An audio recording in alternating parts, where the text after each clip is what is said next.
Be sure to read and follow the safety guidelines to protect your computer from potential damage and ensure your personal safety.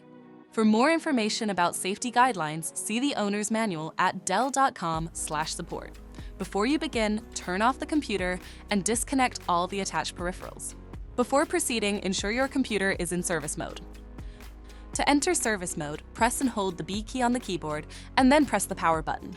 Now, the computer will boot up and the owner tag information is displayed on the screen. Press any key to proceed.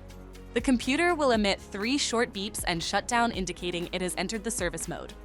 Loosen the captive screws holding the base cover in place. Using a plastic scribe, pry the base cover from the palm rest assembly, starting at the top edge and working your way around to release it from all sides. Now, lift the base cover from the palm rest assembly. If your computer is unable to enter service mode, disconnect the battery cable from the system board. To remove the speakers, identify the speakers and disconnect all the cables. Remove the 4 screws and lift the speakers out of the system. To reinstall the speakers, place them back in the system.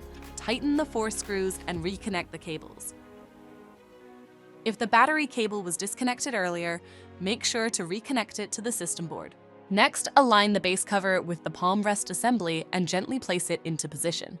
Tighten all required screws to secure the base cover in place. To exit service mode, connect the AC adapter and press the power button.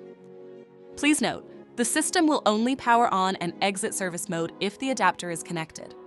For more information about your Dell system, visit dell.com/support.